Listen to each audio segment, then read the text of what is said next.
And rolling. Hey. What's happening, man? Yo, what's going on? Not much. Hanging in my basement. Yeah, right?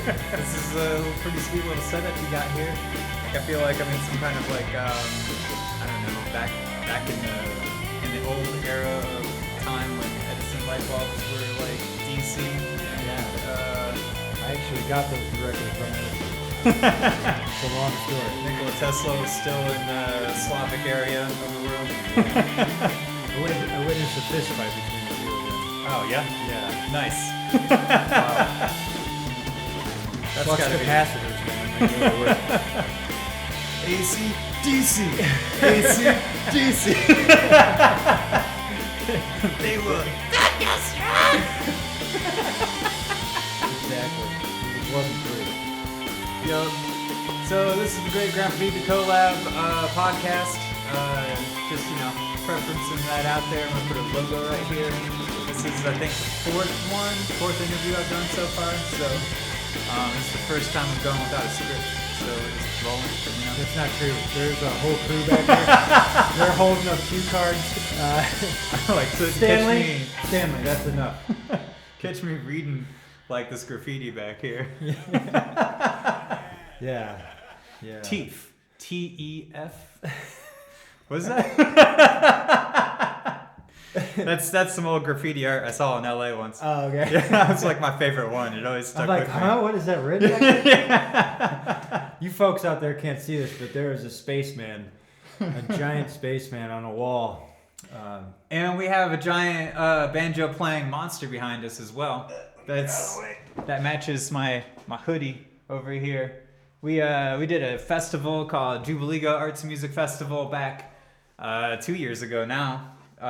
Mark Gravis did this amazing artwork for the posters, and Joe's friend Jeff Bell. Bell did a recreation on this wall. And he was doing a bunch of graffiti art down here for me, and this is all sugar paint, so weird. It was better to do in a base. I don't know why I had to preface that, but because I'm like it's pretty sweet.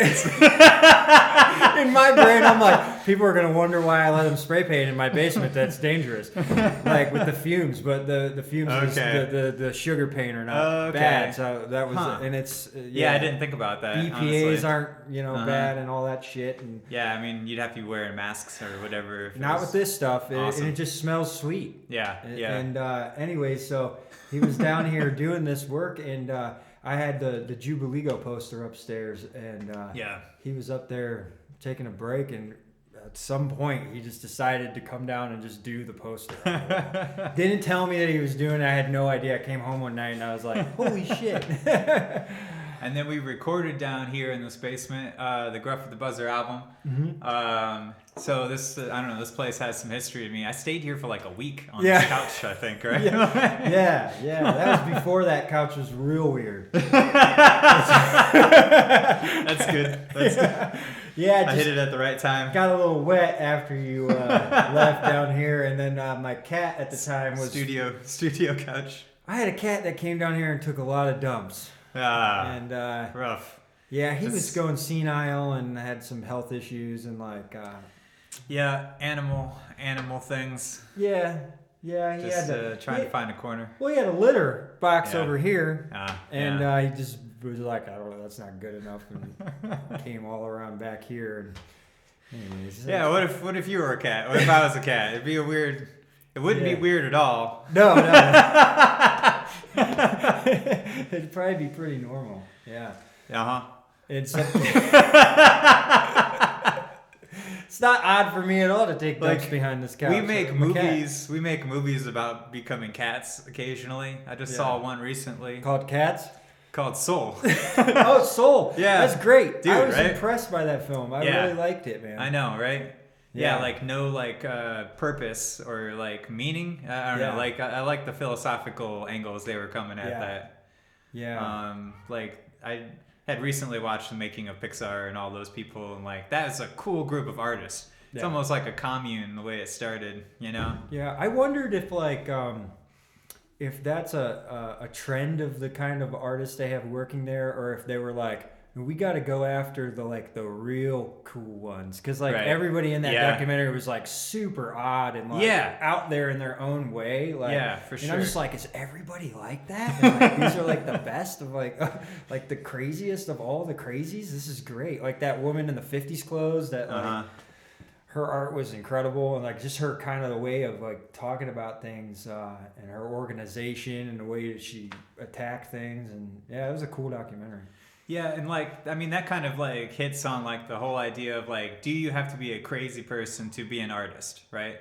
Like, because so many people think that they have to use that, I think, too. Like, they purposely make choices in their life to make themselves crazier, like a Bukowski or something, like where he just put himself in situations that he knew were bad situations, you know? Yeah. And you have to be, and like, there's this mentality sometimes you have to be like on the verge of mental break, and the only thing that brings you back is your art or something. Right. Like, it's like this weird starving artist story that like we give credence to. Do you have to be depressed to be a comedian? You know, like It's it's like, well, it's one of those, what came first, the chicken or the egg kind of thing. George Carlin, Bill Hicks, and obviously Robin Williams. Robin Williams. Yeah. Yeah. Absolutely. Yeah, some of the greats, man. Yeah. And even like Chappelle, man. He's like, Chappelle is his own category though, too. And that's where I like artists like him kind of have a method about it too, you know? Like it's like method acting / like he's like constructing this whole like thing, and he does it on a regular basis, you know? Like he's constantly in practice. He's constantly like improving and just like trying to become his own character in a way, you know, and like have the character, just because, I mean, human life is so insane anyway that like it's to become a comedian is almost like you have to see the absurdity and then bring it back and try to write about it, but then also try to become natural at it almost. Like and he's to deliver it. Yeah, and he's an odd study too, because of like how far into a subject he'll go, like how deep. Yeah. Like, you know, a lot of the transgender community is like very upset with him, and like and I can, you know, that it's a hard thing. You got to put yourself in people's lives, you know, in a sense. Right. But like, I don't know if what he's doing is like an attack as much as it is kind of like getting inside of the whole thing, looking back at it, and like trying to look at it objectively and make fun of it, but literally that, like making fun, like because it is like an odd sense of what we do in society, a way society is constructed. Now like I don't know, the way that I see it recently is kind of like the differences that we have specific advantages, and we should celebrate those types of advantages in our communities, you know. Like, because we're all different, and that's what makes us stronger, you know? And like we live in such an individualistic society right now that like everything has to be like placed on each person's shoulders, as if like they have to be their own healer, they have to be their own like visionary, they have to be their own like, you know, everything, you know? And that's what we put on ourselves too. And if you don't fit in society, it's almost like, it's like, well, you're failing in like several of these categories because you can't be in society the way that we constructed it. And it's where I think that's society's problem in a larger sense. And obviously the people caught in the middle, you know? Right. And to not be able to like, to have some kind of humor in it or about it or on top of it. It's like, it's not, I don't think anything like that is meant to be mean. It's like we have to laugh about anything, you know? It's like because everything is an absurdity in this planet. Like we're on a rock, it's orbiting like a giant fireball, and like there's billions of those somehow, and like, you know, and there's like it's like I heard this, it put really well from this nurse once who said like, she was telling me they were like working on this this guy, and he was dying, and when they cut him open, his balls stunk really bad. Oh, fuck. And like everybody had to just there was like, that's not funny. Everyone had to take it. Well, no one's leaving this room. Well, the guy was gonna bleed out, and they were trying to save him, but like the fact of the matter is, and I guess the surgeon or doctor working on it at the time who was in there, like said, "God damn, this guy's balls stink," you know, and like everybody laughed, you know. It's like the fact of the matter is like, as hard as that situation is, like, is it wrong to find a little bit of levity in it, like to help out, because otherwise you're gonna drown inside of it. I think the point for me is like, does everything have to be? Do we have to take ourselves and everything we do so seriously? I support everybody and everything that they want to do, but like, it's not always like it's life or death in a lot of things, or you know, like for not even like literally, but in some way relative life or death, you know? Yeah. But like, we should take it seriously, but man, can't we sit back and That light bulb's been giving me a heart attack since you put it up there. Yeah, you were like, you didn't even want to bring it down here at first. Yeah, anyway, we got real deep there, man, real quick right off the bat, but I was gonna have you on to talk about some drums, man. We can talk about that. I guess it's like we started talking about art somehow, and like I guess that was gonna lead to music somehow. It reflects. It reflects life. I don't know. It's definitely we should celebrate advantages and like what do we do? What are we gonna do that's going to make things better for people? I guess you know, like what can we do? You know, and I think that's the thing that's being not talked about the most. You know, because like. Mostly we help in indirect ways, you know, like, and like we play a lot of music, and like, I don't know, I give myself shit for that, because like, it's like, well, you're not doing anything. You're just like making music, you know, or whatever. And like, I don't feel like I'm directly helping things, you know. I felt like that before. Yeah. Honestly.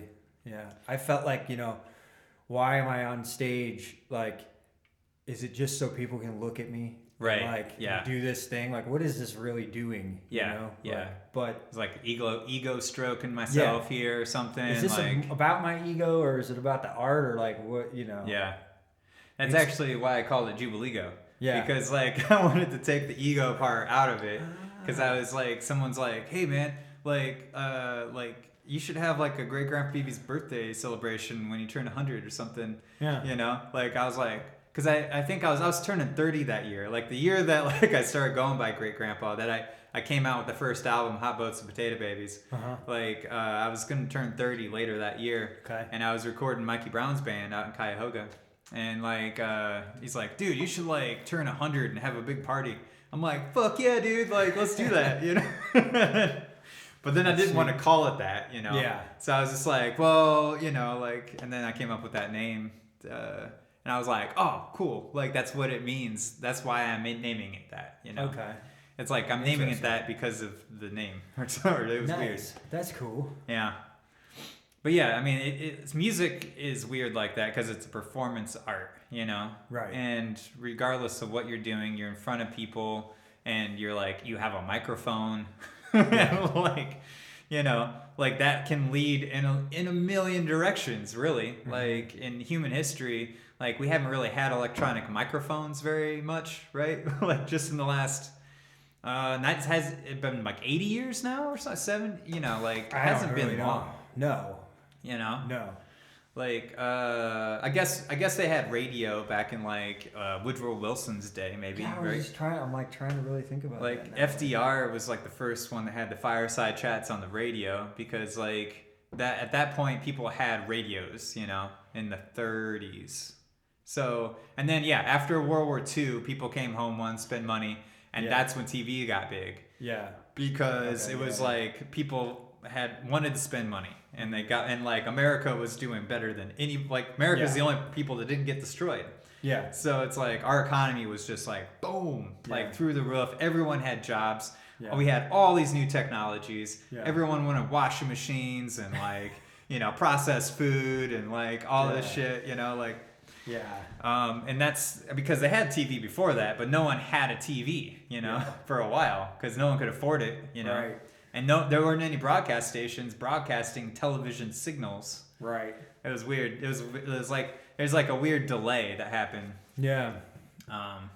I mean, same kind of thing happened with the internet. I mean, it was invented in in the 80s or even in the 70s maybe. Internet, I think, you can go back as far as the 60s, as far as like an interconnected system of computers. Right. Yeah, exactly. Yeah. DARPANET and all that shit. Yeah.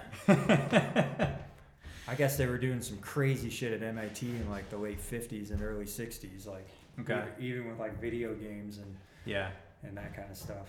Yeah, and it didn't really like. I remember in '95 there was like a Super Nintendo connection, and then in like 2005, YouTube, and that's where we are now.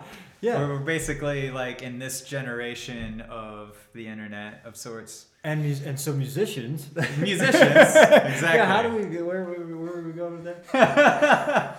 We never usually talk about music, but yeah, I did have a lot of questions. I've been playing drums a lot lately, right? Okay. So like, we were talking about microphones, and then mm-hmm. I'm just fascinated at how it got to the. How do we talk about? There's like DARPA in there. We always come back to DARPA somehow. No, anyways, but sorry. Conversations are fascinating. Yeah, for sure, because it is its own art form. Yeah, and we can stop if we want to. Yeah, if we had real true focus, we could be like, all right, we're only gonna talk about drums right now. This whole hour, this drums. Yeah, right, man. Yeah, right. Because we recorded an album, and it kicked ass. That's where we were in the basement. Yes, we're in the basement. This is where we recorded the Gruff at the Buzzer album. Right. And so a little backstory on that album, right? Like I had written about half of it before we started the band. Yeah, and some of those songs you had with other albums and previously recorded too, right? Yeah. As far as like at Nate's house, I did that live session. Mm-hmm. But I always wanted to have like a good follow-up album, the Hot Boats Potato Babies, because that was like, that felt like a landmark album to me, in a lot of ways for myself. And then I was like, how do I write a second album after that? That's always like the hardest part, I think, The second album is like, for any kind of project is like the most important one in a lot of ways. Yes. It's kind of crazy. Yeah, because you get feedback from the first one, and that's what hurts your creativity more than anything, I think. Right. Is like, are you gonna let that feedback influence you on going forward? Even your own feedback. Yeah. Your own are these tones as good as the last one? Is this riff the same as this other riff that was before? You want to you're trying to push the envelope. Or is it too different? Am I going to lose people? Am I going to lose the audience? Am I trying to duplicate this is my sound? What is my sound? What is it that I really want to be doing all the time? If I'm up on stage all the time doing this too, what do I want to be doing? Do I want to be doing this real technical math shit every single night? Or because that's a whole question too. Right. there's so many angles, and people don't think about that with their a foresight kind of thing, before they do something. They're just like, oh, this is the coolest thing ever. Let's just do it. You know? Which is probably just the better way to go, really. Yeah, that's it. As soon as I said it, I was like, why don't you just always do that, Yeah, it's weird. And then when you get labels involved and that kind of stuff, I was in a situation with one of my bands where it was we were signed to a label, and the first record was it sold pretty well, as far as being put out with the label, and it did well, and there was a way up. Things were moving upward, and it was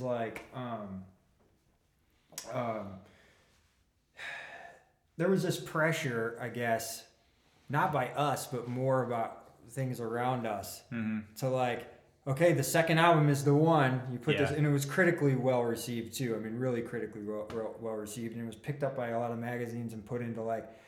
That was Simian Soul Charger. I'm putting Simian Soul Charger and like putting these weird, weird. It was like 50 best rock albums in this European magazine. We're like up there with like Radiohead and fucking. Goddamn. Like Primus is that year. Yeah. Oh, it was like it was a weird situation because then it's like the label's going, well, holy fuck, like there's momentum here. Yeah. Yeah. So what are you guys gonna do? Are you gonna roll with that momentum? And that's the worst question to ask.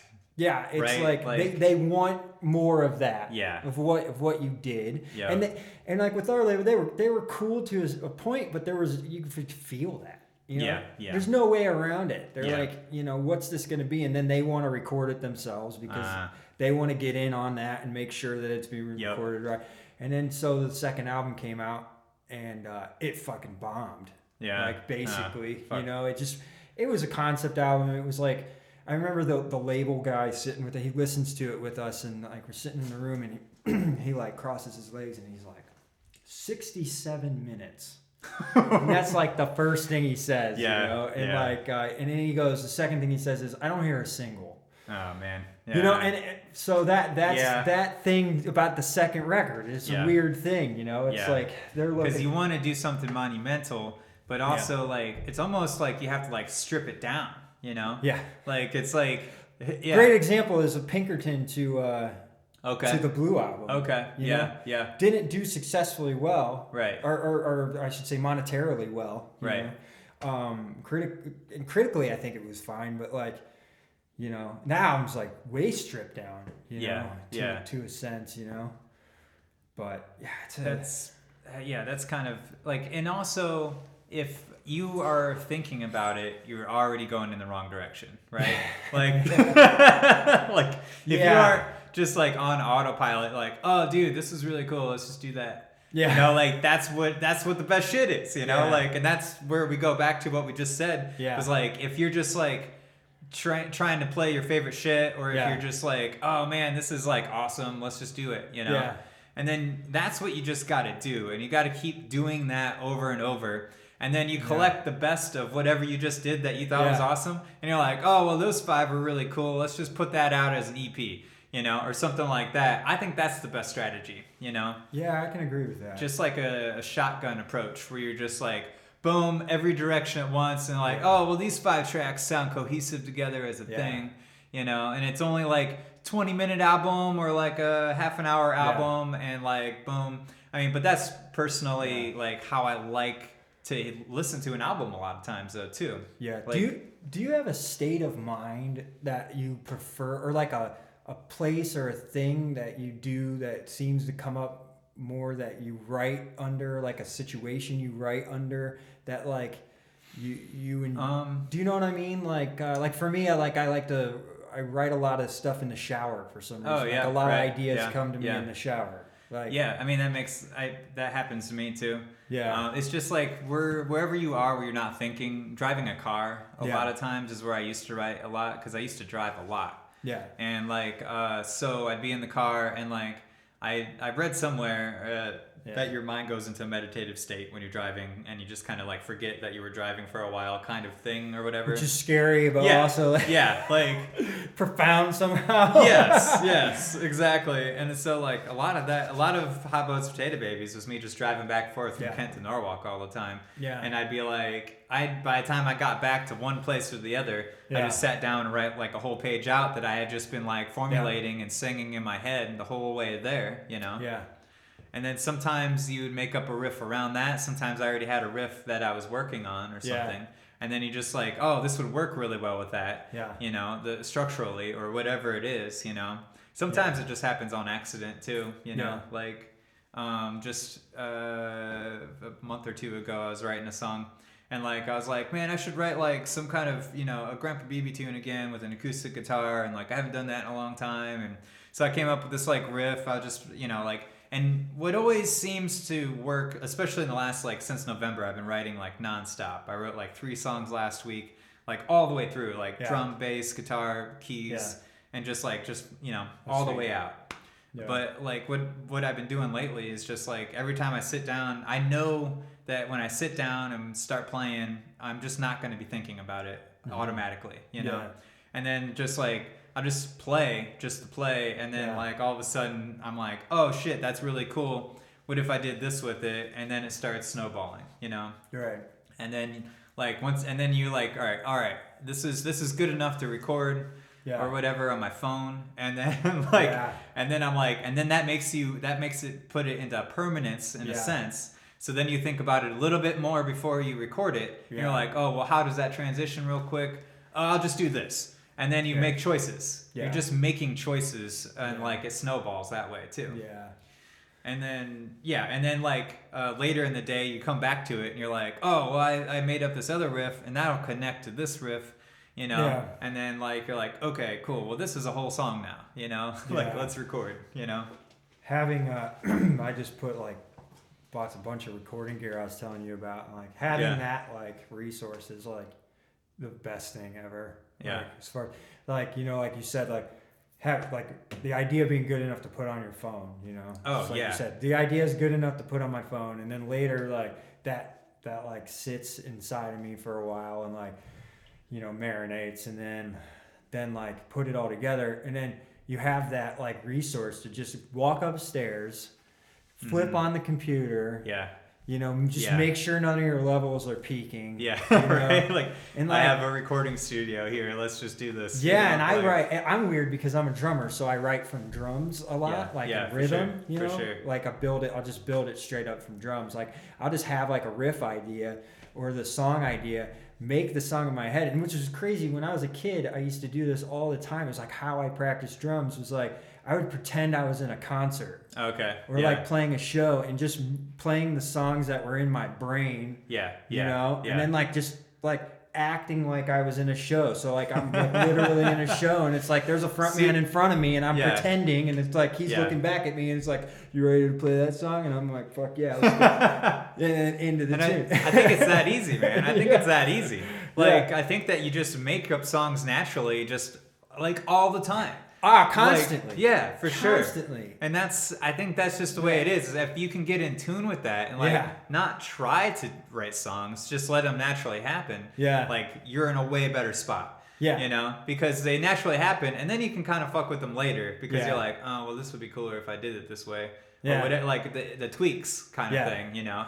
Yeah. And even I play off of the accidents a lot too, especially if I'm recording and I'm like, oh, damn, I missed that, or I did this thing instead of what I wanted to do, but I'm going to use that and make it translate to the guitar riff now. That's a great player trick, too. I mean, like a live music, too. Is just like you make a mistake, and it's like the best players in the world are the ones that make a ton of mistakes, but you can never tell that they are. Yeah, right. Yeah, exactly. It's like you said, I'll repeat a mistake. Yeah, just do it twice. And it sounds like it's like boom, chicka boom. Oops, boom, chicka boom.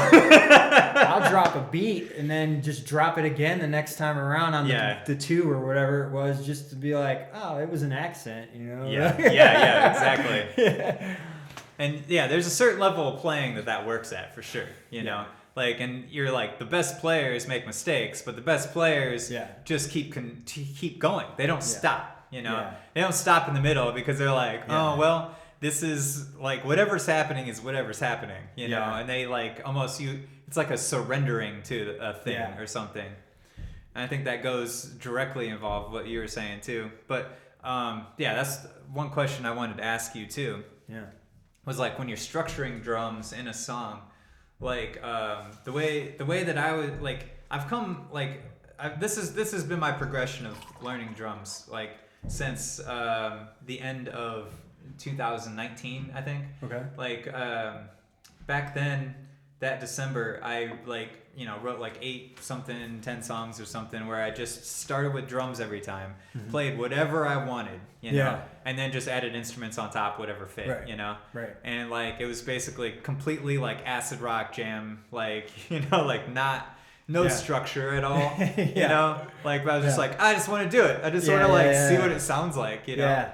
And then like and then I graduated to this like spot like the next winter, where I was like, or like a few months later, I'm like writing songs that are like 1 minute long songs, okay? because like I felt like I couldn't keep it together longer than that or something, you know.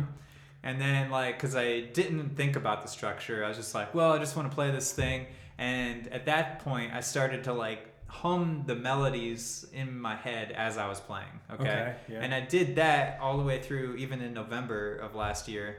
And then all the way up, like, and I would do that all the way through. Well, I went back and forth this last winter here, where I went like, between those two ideologies. Where, well, sometimes I would like write the drum part first and then go, and then sometime I would have the song and then write the drum part or whatever. But now in the last like 2 or 3 weeks, I've been like doing this thing where like I write out like an actual like numbers on a page, put the numbers in front of me.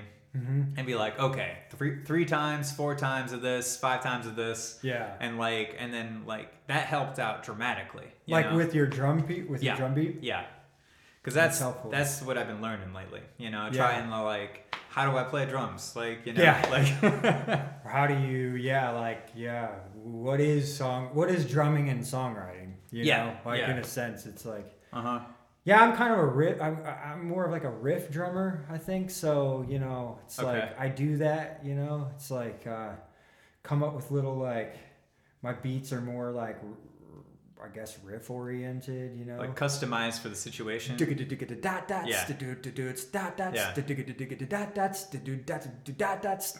that's the main riff of what I'm doing, and I'm playing around that. Okay. You know. Right. Like whereas, you know, I guess another way is just like playing just a straight beat and then doing fills and that. I'm kind of always trying to write everything to it, you know, like this is going to have accents, you know. It's like, do you write the words to it too?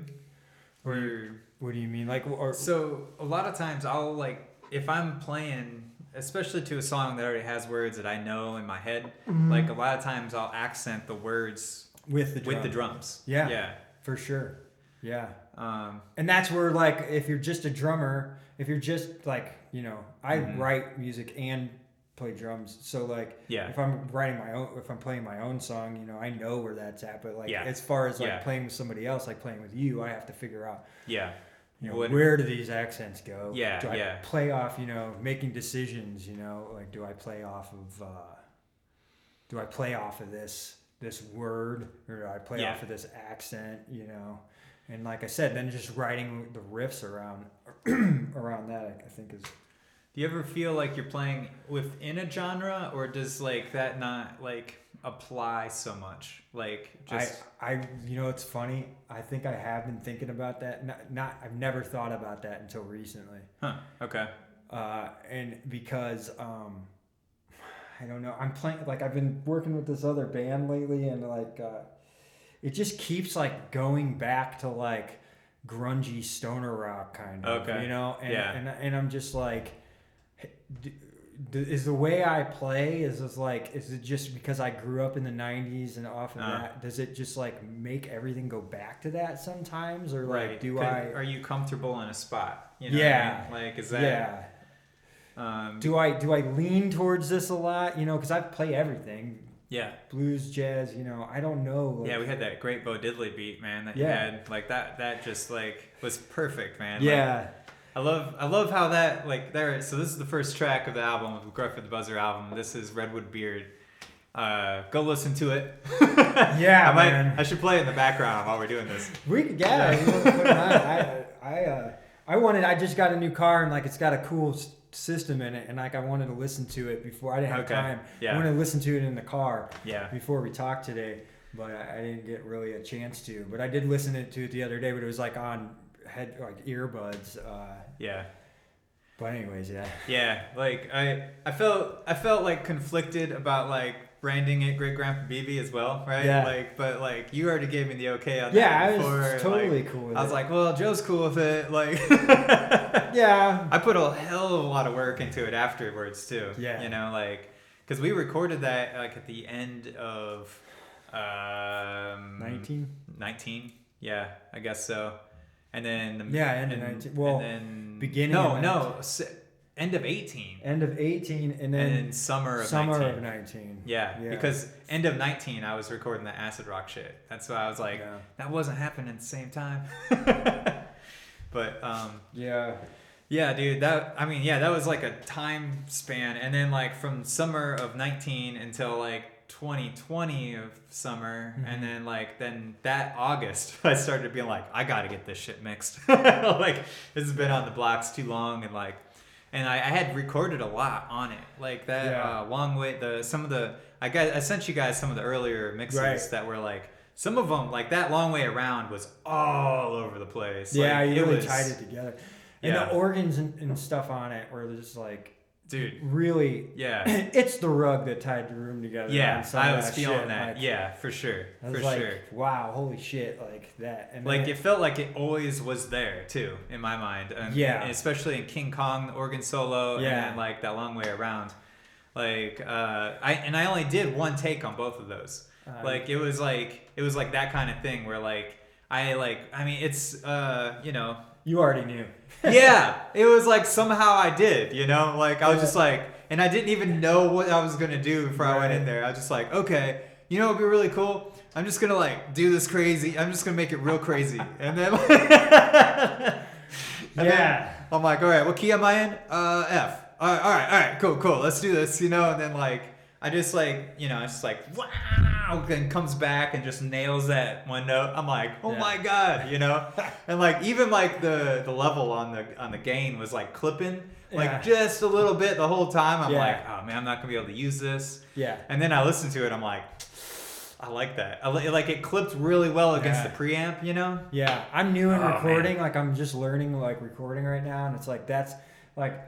For me, that'd be me like shitting my pants, like going like, fuck, it's clipping, and then then later, and then I have run into that too. If you're using good equipment with like a good preamp, like, and you can get away with some clips like that sound amazing, like if it's like it's just adds a little bit of distortion or like but like if it's good equipment, like these preamps in that box, man, like. Those will like kind of absorb it in a weird way, where it's not like harsh, Well, I have that Tascam 8x16. Okay. And it's, dude, you should be solid. It's like I underestimated how awesome it was. The difference is if you're going direct without preamps, though, like it has to never clip, otherwise it's gonna sound like trash. Yeah. Right. And that's the cutoff, I think. Yeah, I got some attenuators, pads, like external pads too. Yeah. Didn't even need them. Right. Like, I mean, I got them because I thought I was this is a whole nother area we're going into, but I thought I was clipping. And I wasn't actually. I don't know what was going on. Another engineer came over and was like, I'm not getting anything out of these mics with these pads on. I'm like, well, we need them because they're going to clip. And he just like, and like ever since then, I'm like, I don't know what I was doing wrong. I still haven't really been able to we thought we were clipping everything out. Like, I don't know if I just had the volume on the... Sometimes there's a ghost in the machine too, man. Like, I had this, that amp that I used to record, that twin verb, whatever. Yeah. Like, I had some, like, fucking big, like, flash of light come out of the back of that one day. Yeah. I was playing this, like, Misfits Halloween one day, just as loud as I could get the amp, Yeah. And then it just went poof, and then, like, all the power went out. I'm like, oh, shit, like, I took it to the Guitar Center, because that's where I bought it from, and, like, they're like, there's nothing wrong with this amp, man. And I was like... Cool. All right. Well, I thought there was. But I was like trying to get prices. I was just That's a great feeling too. Yeah. Oh my God. Right. I'm like, I don't know what that flashlight was then. So cool. Well, we'll just use it then. That's good. That's good. But also, I want to bring up too, like going back to the album thing. I don't know if anybody can hear this right now. Yeah, the reverb in this room. It's all concrete. It's concrete down here, and like when we I don't know, I wasn't really thinking. I thought I'm like one of those people that's like, I think that like, oh yeah, man, like the biggest slapbacks and all that shit is gonna just be awesome, and like it's just miking and all that kind of stuff, and like you did kind of prove that on that record, because like we did. No offense, like I didn't know if you were gonna be able to mix that, because like, it was pretty. It was like when we listened back to it later, like when we would listen to the playback, it'd be like, it sounds cool. Yeah. You know, it's like big and roomy and all this kind of stuff, but it's a fucking basement, you know? Yeah. And then like listening to like some rough mixes in the beginning and the first mixes and like, I remember like, where we had the room mix, the room mic thing that we were doing, and then we had that huge room that I had the guitar amp in. Yeah, that was a weird idea. Yeah. I'm like, it was probably not no bueno there, you know. Yeah, because we're in there singing War Pigs in this giant like garage thing or whatever it was. Or that like 3-hour stint where we started reading books in the microphone. I was gonna try to use that in the album, and I was like, I don't know, I feel like if I have something that I like. Because we did that. We actually did a stoner rock song off the cuff that like the first like minute sounded amazing, dude. Yeah. Like you gotta listen to it sometime. I'll send it over. But like, and then it just fell apart, and I'm like blaming myself. I completely fucked that song. Like I was just like I went off on this like solo, and like I was just like, why am I doing that? You know? Like, I would never do that now. Like I don't know. I was under weird pressures. I don't know. And then Nate went off, and then I was just like, all right, let's just do something fun and start reading weird voices. That was a fun time though. But that's a different. We should clarify that was a different room than here. Yeah. That was out at your. We did record in 2 different places. Yeah. And some of the like Long Way Around and Stone Pierogi, I think were the 2 tracks that made it. That we recorded at Norwalk, and then here in Akron, at your place, we recorded, I think, Redwood Beard, King Kong for sure. Yeah. Toxoplasmosis gondii, we recorded here, and then Pulse, I think we recorded here. Those were I think we did a version in both places, but maybe we did. Yeah, I don't remember honestly. Or I might be thinking of it. We might have recorded that one the other place, and then we never got to record Stinger Things or Parking Lot. But like those were like weird tracks for us too. Like I did a solo version of Stinger Things, like as like kind of like a study for myself to play drums for. Right. And it turned out all right. They played it on the radio in Norwalk. Sweet. Yeah. I was like, all right, well, it must be good enough that they'll play it, you know? Yeah. So I remixed it recently because my first mix was trash.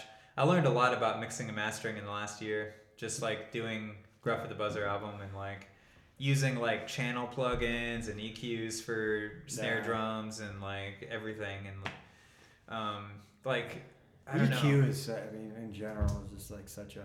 Yeah. Because it's basically, to me, it's like trying to find different pathways for instruments to kind of live in, right? Yeah. Like, because if I have so much bass drum over here, I'm going to get the bass guitar out of the way. Or I'm going to get the guitar even farther out of the way. So the guitar always finds the mids and higher ends. Right. You want them to let them live in their frequencies. Yeah. You know? Yeah. I recorded a track recently where I had like a EQ box on like a pedal, and then like the only channel I just put like 1K on my guitar, and I was the only one I was letting through. Really? I was like, what does it sound like That's here? Weird. What does it sound like here? But how about I just leave one channel and see what happens? You know, like but the amp itself was like full tilt on bass and all that, so there was like a good mix there. But I don't know how it was even like registering. You know. Huh. I don't know.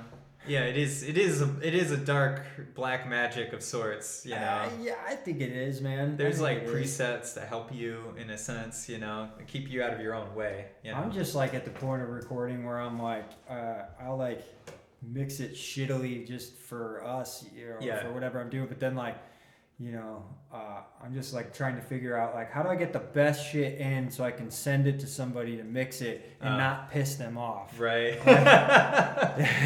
You know, like you know, which is basically just like don't clip the main bus. Right. Yeah. You know, like because that'll piss a guy off. You know. Yeah.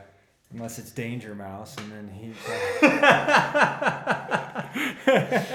He uses his magic. Where he just wants everything to clip, I think. Right, you know? right. At least that's what it sounds like to me. Like, how do I make it like the speaker's about to explode at any minute? which is a weird thing. Yeah, because I do like that sound, but like you can't. It can't really actually naturally be happening, right? You got to make that happen. Yeah, more. That's true. Yeah, like I mean, it's like when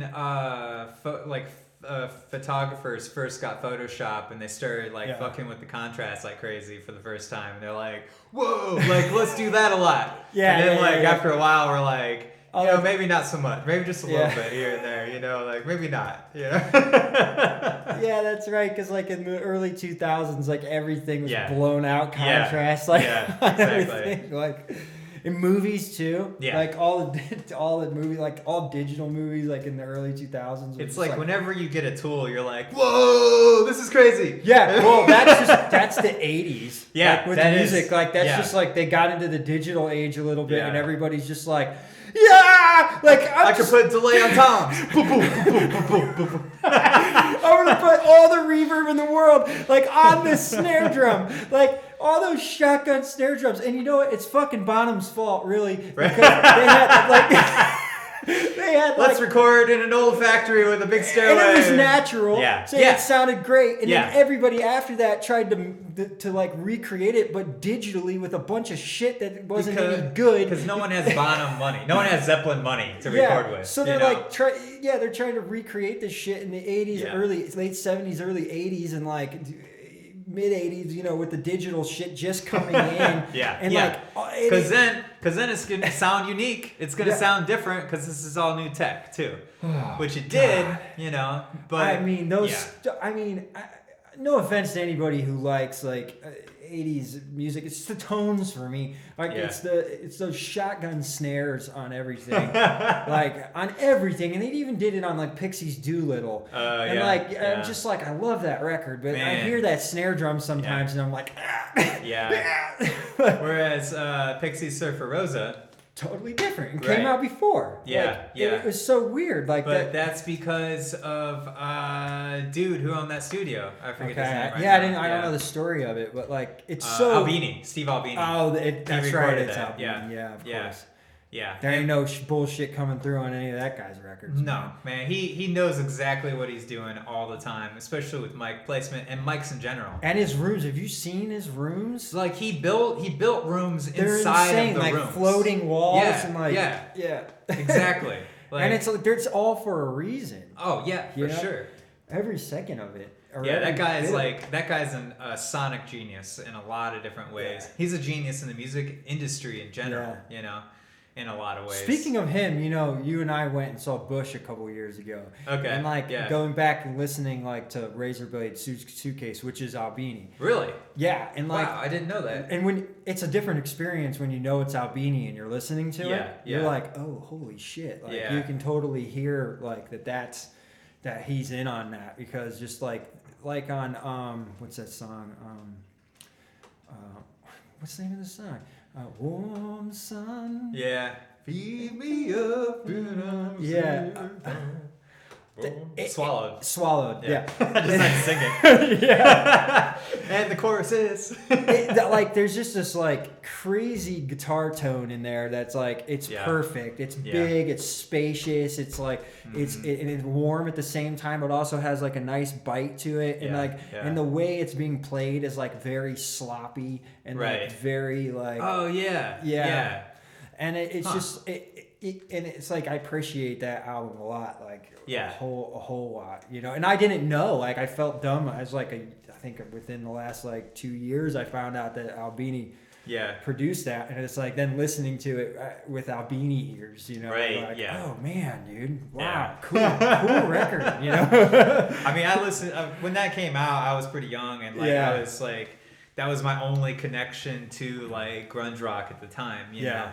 Besides, I knew who guys were, but I didn't really know yet, and so when that was I just got a Discman for the first time, and I bought the first Bush album, so I was automatically in the boat when Razorblade Suitcase came out. And Smashing Pumpkins was there. I knew Silverchair, and then and then I changed schools. And all of those kids knew all of the good bands, Everyone was listening to NoFX and Nirvana and all of these guys, and I'm like, whoa, okay. And they were all bastards. Like, they all, like, swore like pirates. And, like, I was like, I'm not used to this shit. Like, I come from, like, I was going to school in, like, southern Ohio Mennonite area and shit. And, like, all of those kids were, like, good. Like, no one swore. No one, like, had dirty jokes. We had, like, a Star Trek club and shit. And, like, I was, like, the organizer, I guess, of that, like, in 4th grade. I'm pretty jealous. I went to Catholic school, man. None of those motherfuckers. Yeah. Like, I was. Well, that's when I switched to. I was scorned for, like, my taste. So I was, like, Catholic into grunge. school is rough, man. Yeah, and they were all, like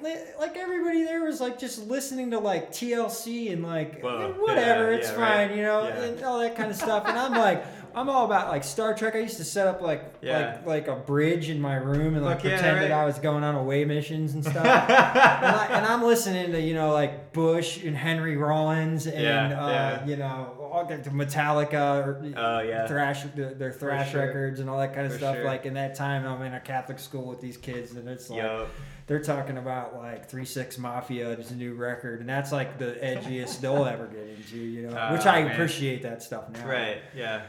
You know. Yeah, because that's what I switched to as a Catholic school, and they're just like, man, it sounds a little different than I don't know. Every school's different, right? But yeah, I'm glad I ended up there because I ended up in a band with a bunch of kids that like we all listened to Metallica and Nirvana, and like we covered all those songs in our band, you know. That's sweet. And that's like that was like my first band because. Just to try to get in with those guys, like I was like hanging out at their house, and then like I knew they played instruments, and guitar and shit, and then like I gotta go over there, like so I got a guitar in secret, you know, didn't tell anybody, and then just like played enough to the point where like did you play horns at that time?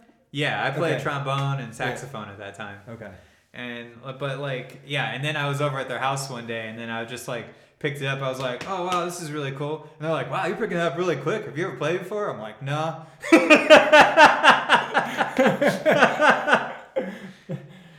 And that was my audition. They all huddle around in the corner. Yeah. So what do you think?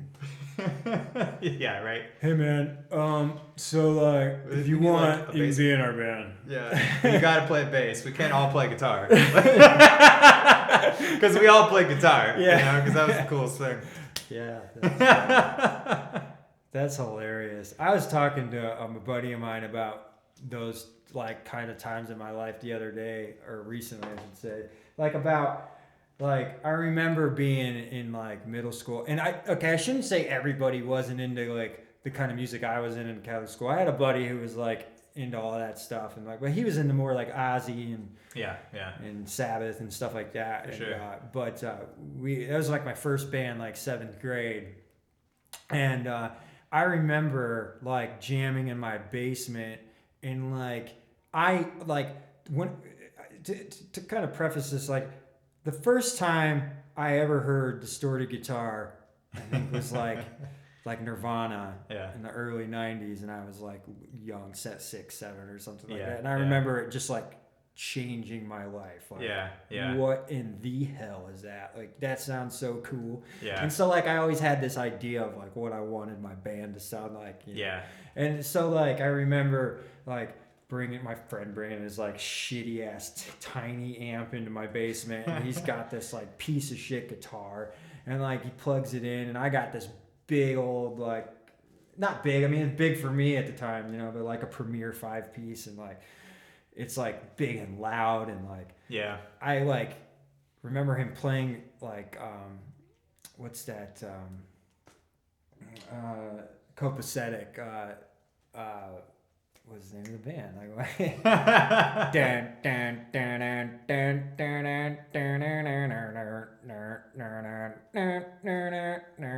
sounds familiar, Born to be down.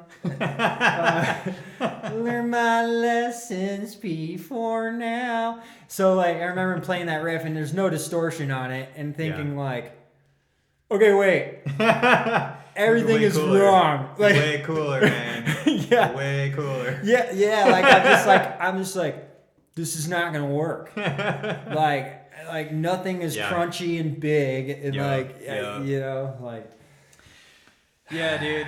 And that's so origins of bands, man. It's always like it happens by accident, and it's like you can never really try to build a band. I feel like in a lot of ways because like it's like you gotta be there. You gotta just show up and be there or something. Like it's really weird how bands work. Well, unless you're in sync, and then you just you're just hired by these people. But I mean, they were like making themselves known in like Disney or wherever they were like production companies. Well, Slipknot's supposed to. Yeah, I mean, all bands like you got to be like showing up at places and being there for it. Like it's like one of those type of things, but. But because like when we started the band, right? Yeah. Like you were just in the other room when I happened to be recording, and I knew who you were, like because I had seen Simeon Soul Charger, like 5 years or 6 years ago at that point, and like and Nate, like we were recording that song and didn't know where to take it, and he's like, hey dude, like I got this drummer in the other room, like you wanna play with him? And I was like, not really, but okay, because like I had just been through like a string of drummers that had no idea how to play with me, and so I was like, okay, I'll get like whatever, and then like I wrote this drum part in my head. And I'm like, okay, I'm going to tell him to do this and this. And then I was like, fuck it. I'm not going to tell him to do anything.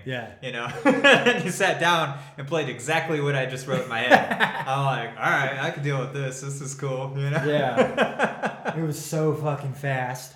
It was like... Even that recording that we did was just like balls to the wall, like light speed, like ludicrous shit, dude. Like... but then it's like, okay, so then after that... I remember like just hanging out with Nate and we were just talking about shit, and I was like, what we should do is just go play with Beebe. Like, right. Like, why don't we just try to do that? And he was like, I think I've thought about that too, actually. Like, because I was call him. Because like I had been like about 3 days before I got the text message or something. Like I was thinking the same exact thing too. I was like, man, me and Nate and Joe should start a band. That would be rad. Yeah, that was sweet. Yeah, like I feel like we had a lot of ideas for it, and they couldn't all follow through exactly. Like what we did, I think, was like one of my favorite albums that I've ever been a part of. Right? Cool. Yeah, like for real. Like, I love it too, man. And like go ahead. Yeah, I like that album so much in so many different ways, but. But there's a certain sense of like who we are in the band that didn't quite get developed yet. I feel like too, and I think we all kind of knew that. Like, and I think that like if we did something in the future, I should play keys, more, like basically, and we should hire a guitar player. Or I even thought even if we kept it a 3-piece, I would put bass, and I would split Nate's bass between like a guitar amp and a bass amp just to have like a wider spectrum of that. Did we talk about that though at one time? I don't know, probably. Or something about bringing in another. Because I did bring keys over here once at a practice actually. I forgot. I feel like we did talk about that. Because we jammed as a key, bass, drum trio once. Yeah. But we never went forward with that. Yeah. Because we were talking about the Kinks and like that type of like feel. The Kinks. Yeah. Yeah, good shit. So I'm gonna bring this up because my girlfriend was like, we were talking, Tori. Yeah. We were talking about this podcast earlier, and she's like, it's a music podcast. And she's like an aficionado. I mean, she's crazy. Cool. She's like into so much crazy music. It's like her knowledge of like 60 stuff. But she was like, you should talk to him about Billy Murray. Have you heard of Billy Murray? So no. 1920s, like kind of like big band-ish kind of vaudeville musician. Wrote like, and she makes a good point. She's like, you should bring that up because like nobody knows this guy, and like he was huge in the 1920s. I mean, he was like a big deal. Yeah. And like kind of got like over the years, it's just kind of got like ignored. But like his tunes are like the songwriting is incredible. Huh. Okay. And it's that old timey style kind of stuff, but like but orchestrated out. Orchestrated. The lyrics are really cool. It's like got a great feel to it. Huh. Anyways, like, I just wanted to throw that out there because I totally agreed with her point. Like, for sure. If you're on a music podcast talking about it, it's like bring this guy up. Like nobody knows who he is. He's great. Awesome. It's awesome. Check it out, Billy Murray. Yeah. We're dusting off the old LPs over here. Nothing to do with Bill Murray. But a cool correlation nonetheless. Now let's talk about Bill Murray. That motherfucker, dude, got caught with pounds of weed in an airport. Got kicked out of college. That's Bill Brasky. Bill Brasky. Fathered every football player on that field. Brasky. Bill Brasky. Son of a bitch. Yeah. Rattlesnake as a condom. Yeah. That was one of them. Bill Brasky stands 7'12". 7'14". Yeah, or whatever. He broke the scales. They don't make them like that anymore. Yeah. Brasky. Brasky.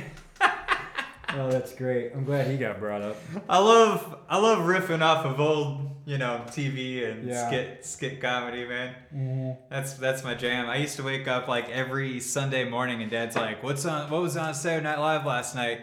I'd be like doing impersonations of like Chris Farley or Adam Sandler or whoever, Oh man.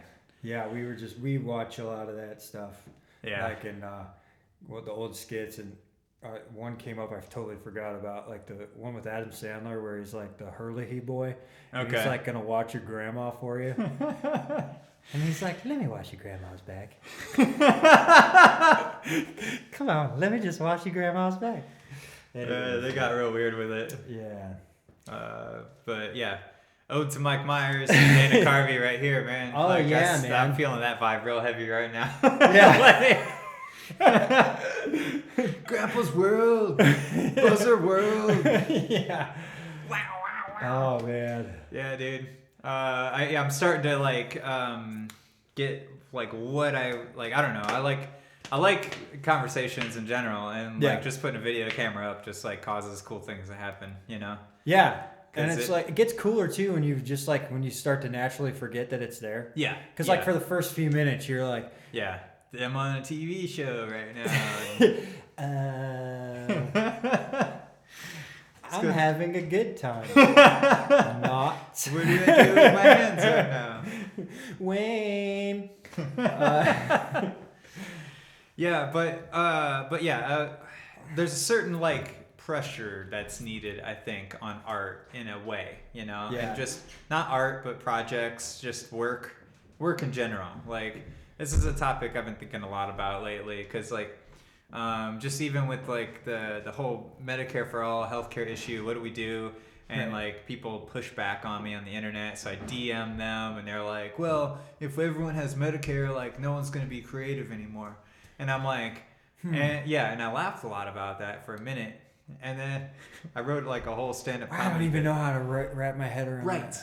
Right. It took me about 5 days or a week to think about that. Are these creative people saying this? Yes.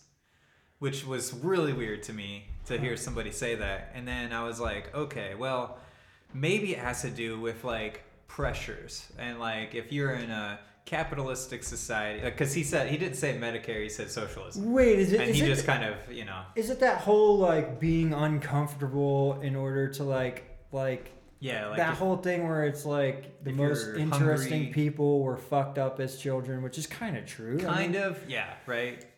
You have to have a certain amount of suffering in order to learn how to find your way, and then those people know they build character, right? And if you're hungry, you're gonna find a way, kind of people. Yeah, maybe. I mean, it's true to an extent, but I think that it doesn't. And then that's such a crazy thing to defend so much. To me. Yeah. Wow, man. Yeah, I know. It took me by storm too. Yeah. Yeah. Now I'm gonna be every minute I get thinking about shit, that's gonna pop in, or I'm really gonna be thinking about that. Yeah, because that cuts deep in a lot of ways. Because it also ties back to like what we think artists are. Like, should they be suffering to get their artwork, kind of thing? Because we talked about that at the beginning of the podcast. Like what? Or like and lately I've been like kind of veering towards this idea that like art is its own kind of method, right? Like you don't have to like be suffering emotionally to create good art, you know? You don't have to like not have healthcare and like be suffering some kind of uncurable ailment in order to like paint, you know, a wall or something, right? Right. Like okay, real quick. This is just one thought that comes to my head. You know, probably a million that are going to come from this, but like just, and I'm sorry to interrupt you there, but it's like, that doesn't make sense, because then therefore every successful artist that ever became successful and rich, the idea would be that they would never be able to put out good work after that. And there's a lot of artists that became successful and rich and like comfortable that still put out great art. This is definitely true. But also, would they have a reference point to suffering in a lot of cases? Like, that's true. If you didn't have a reference from that, right? And a lot of times we still even speak about it that way in those terms. Like we're like, well, they're rich now. They don't have any, you know, they're not angry like, you know, to like this thrash metal band used to be badass when they were like really trying to work for it, but now they're rich and like they're not angry anymore. But you know? Suffering's relative too. I mean, so like if you have never experienced real suffering, and to you like a really devastating thing is like not having your mother cut off the crust on your PB&J. Right. Like how do you know what real suffer? I mean, how can you differentiate? And also, be able to pull, you know, you could pull from that suffering relative to you. And how do you channel it too? Because like, I think every life experience is valid, and I think that they all call for their own types of outlets. Yeah. And like, if you are a thrash band because you're like a teenager and wild and you're like angry, like perfect, yes. Yeah. But then if you aren't that thing anymore, and like you have different things, there are different outlets for that now. You know, like you don't have to keep being that person anymore. Like, and I think it gets kind of fucked up when people just want that to happen all the time. Like, like they're trying too hard to like be a young, you know, lashing out person still. And I've even heard that for bands that aren't successful, just that they change their style over time, and like that you know, people get upset that it changes. You know? For sure. And I'm just like, well, come on. Well, those people just want to be themselves. I mean, Bob Dylan, you know, went from acoustic to electric, people threw tomatoes at him. You know what I mean? Yeah. Like, but Bob Dylan was unique in like the way that he approached art in general was very like, I don't care what you're thinking or what you're saying to me. Like, it doesn't matter. Like, you're asking me all these questions about my thing that I did before, but that is not who I am now, and I have to go forward, basically. Mm-hmm. And that was like that 65 interview. Have you ever seen that? Of like him when he was like 20. He was 23, and he's like in this like press conference with like, I've seen something where he flashes back at a interviewer right around that period, but I don't know if it's connected to that. Yeah, this was around 1963, 64, somewhere around there.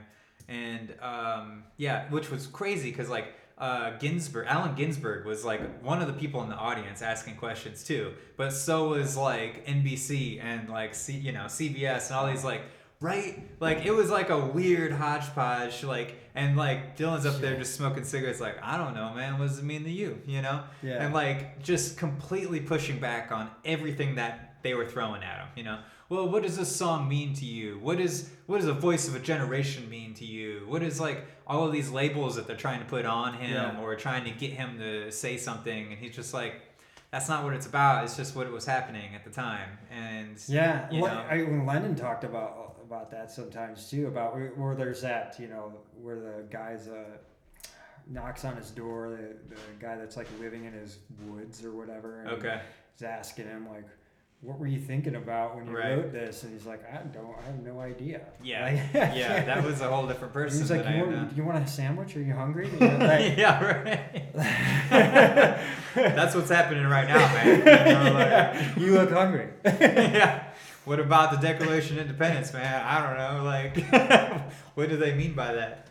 I have, I have stuff that I've written, like that I like have no clue like what it was. I'm finishing a song that like, because I've been writing so much that like I'm finishing one recently that I don't even remember what I was really writing about. Yeah. And so now I'm just like writing off of words and like trying to make it come together. And it's I don't know if that's bullshit or not. I don't fucking care. It sounds good to me. I like the way it sounds. It's great. It like the whole thing like fits in so many different ways. It works on a bunch of different levels. Like doing it because it's your favorite thing and it's just what you want to do. You know. Yeah. That's it. That's all it is. Yeah, because at that certain point when I'm in music and I'm doing something, it makes me feel good, and it makes it like I don't have anxiety, I don't have any other cares in the world. Because you're present in the moment, and that's like where you want to be, Yeah. And that's what it's about. And it's like, is Medicare gonna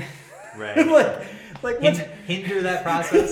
Like I feel like being sick will take me out of my creative process, but that's just nuts and bolts of the situation. I feel like there's better arguments. Like I know, right? When I got that message, I literally went home, got stoned, and wrote an entire stand-up, like 5 pages of stand-up bits about it.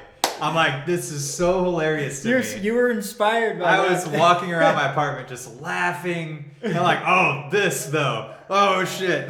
Oh wait. Oh man. I was just like, this is the most ridiculous thing I've ever heard. Why? Why would this even matter?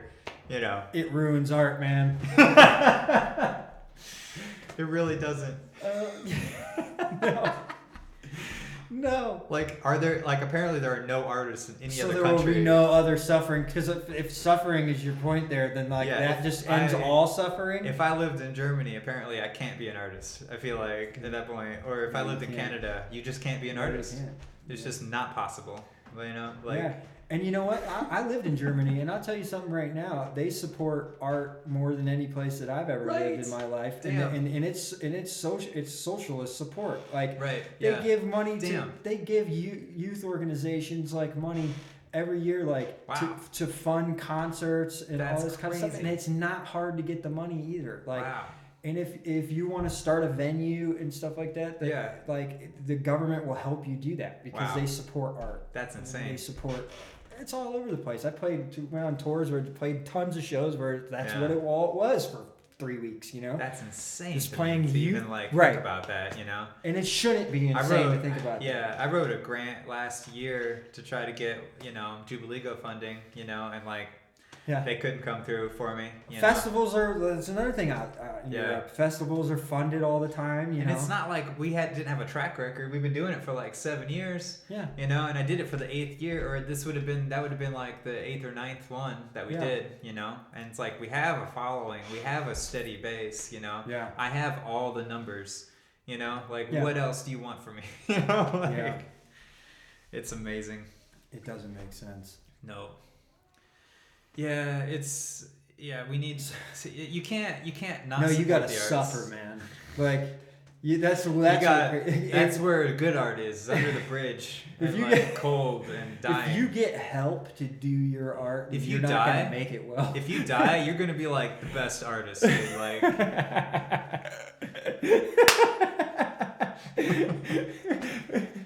Oh man. Yeah. But fuck me. But well, then Buddha's an asshole. Then for trying to end for figuring out suffering. You have to be a spiritual ascetic. Live in the woods with you just gotta come into town, beg for bowls of rice.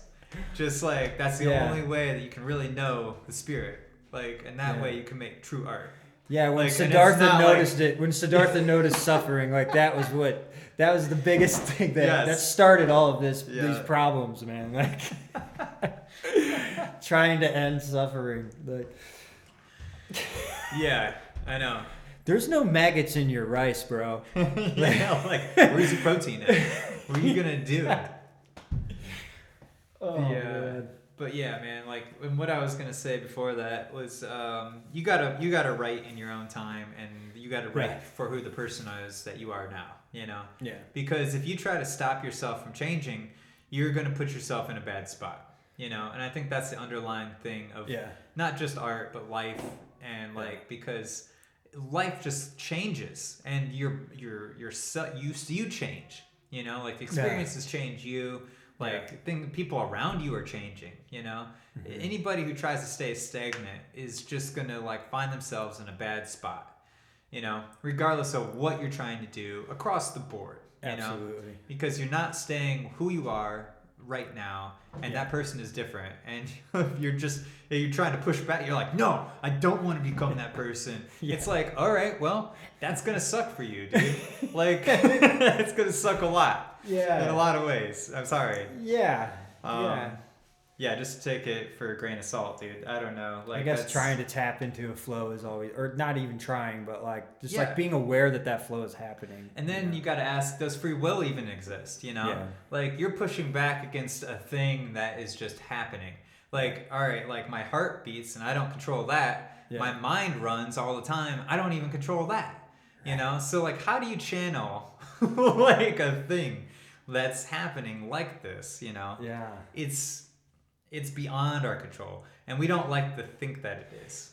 That no, and that's that old, you know, like, does free will actually exist? You know, I tend to like, I tend to think not, and I'm sorry, and I'm like kind of like I've pissed off a lot of people with that, man. Like gone down some rabbit holes, for real, and all this kind of stuff. But I mean, like, there's so much happening, like. Yeah, maybe you have the free choice of things, but you're choosing off of things that have already, like, influenced you to a point where you're at. Yeah, you know? Well, there's, like, things happening in your body right now on, like, a micro level, subatomic, whatever level, that you have no control over. And it is affecting everything that you do. In that moment. And there's things happening all the time that are making decisions for you. You have absolutely no control of. There's things in your mind. Toxoplasmosis gondii. Right. These parasites. Things that.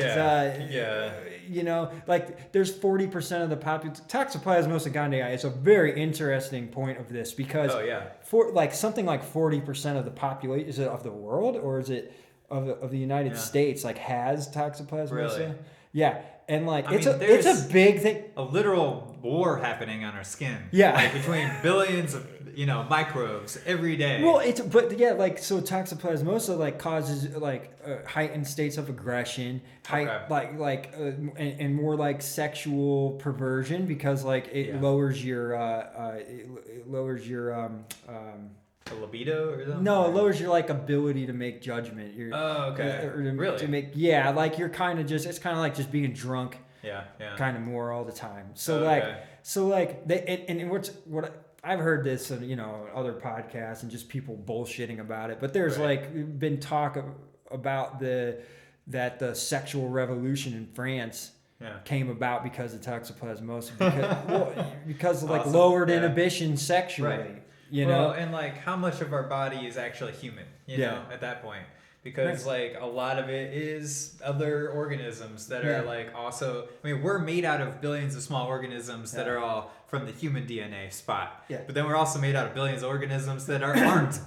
And then like even like how our cell structure was formed, like once mitochondria and other cells combine. Then you have actual like beings that. Sorry, free willers, you're not fucking controlling that shit. Like, that has nothing to do with you. Like no. You're along for the ride, dude. Like you have no accelerator pedal. Like our evolution is not going faster because we invented an iPhone. We're trying to struggle to keep up with it. Like we're like, what we need to do is make this technology backwards compatible to humans and not the other way around. Like that's the thing. Right. Because, just tech in general. We need to make it for humans. We need to make it for literal animals who have like an addiction on sugar, like without their control. Like goes back to Neuralink. We were talking about that Neuralink shit, you know? Yeah. Well, yeah, we might be able to control it that way. Who knows? Well, right? It's scary. Yeah, because that changes what it is to be human, you know? Right. Like we have like fear like in us, like when there's like a snap behind us, we're like, what? You know, like that fight or flight just snaps into place. And that comes from all those old feelings of having to, like, you know, be naked and fend for your family in the fucking and also woods predators. And like, that's what I mean. Like protecting your family from, you know, and we have that all. You know, they've kind of proven that cell memory is a thing. Yeah. You know, and that it gets passed down. There's like irrational fears that you have. Yeah. That like you're like, why do I feel like that? It's because like your great grandpa you know, was attacked in World War I, and like it passed to you, and now you have this fear of loud noises in woods. Turns on and off certain genes. Yeah. Based off of your environment, based off of how much food is available, based off of free will. Right. Yeah, like all of these things factor in. So like if there is free will, it's like a small amount. It's like I think you're able to make decisions. Yeah. But like, if what's making you make those decisions, that's making that thing make decisions for you, that's making this like, I don't know. Like, I don't know if that's completely free. Because I eat like 2 to 3 times a day, man. Yeah. Like that's most of and sleep. Like most of my day, I just eat and sleep. Like, dude, if it was up to me, if I had free will, I wouldn't piss. Mm-hmm. You know why? Because it's annoying. Like, if it takes me away from shit that I'm trying to do, like there are like maintenance. Like right now, I gotta piss, and I'm like, I want to keep talking. I don't want to piss. Yeah. There are like maintenance functions that we have to do that are like not really a choice at all. Like those aren't choices that we have. Like I can't choose to breathe. I can't choose to like not drink water anymore. I can choose not to breathe, but I'm gonna die. Right. Yeah. I can choose to make that air my exhaust manifold if I want. Good great. God, man. Yeah. It's so insane. And this all has to do with Medicare. No. I'm not creative anymore because I'm so healthy that it just gets in the way of my creative process. And but if I had free will, I would not choose not. And that's another thing. Don't take the fucking Medicare then. Yeah, right. Tell that person, don't take the Medicare. You can buy your own private health insurance still. It's like in Canada, you can still buy your own health insurance as private. You know, like people don't understand this, you know, like they've never talked about it in any kind of serious fashion. They're just like, well, it's socialism and that's just going to make your life hell. Yeah. There's very stark, you know, like conversations that people have where there's no nuance and, you know, it's like, well, just buy your own private health insurance. You ever think of that? Like if that's what you want to do, like it's there. It's nothing stopping you from doing anything. Small ways around a lot of, if not all things, you know. Yeah, exactly. But not really. Speaking of peeing, though, I know, right? That's how all my podcasts seem to end. Yeah, is it? Like you get like a good like hour and a half of talking, and like at a certain point, you're like, I just can't deny it anymore. You know. Yeah, what's Rogan do? Is he just like somebody gets up and pees and then like he just sits there and keeps talking? Yeah, but he never gets up, right? No, he does. Oh, okay. Sometimes he does. We can do that. I'll go pee and then you can like carry it on. And then I can somehow try to carry it on for you. I can give it a shot. You know, I'm game. I've never tried this before, so let's try it. All right. Okay, we got to change for the moment, for the environment that I'm in now. I'm not talking to anybody except for the audience. Hey, what's going on, everybody? I feel like I shouldn't talk as loud now. Oh, but I know. Like Rogan has like his camera dude and his like other dude who's running the scene when he's away. Oh, damn, and my phone shut down. Well, realizations.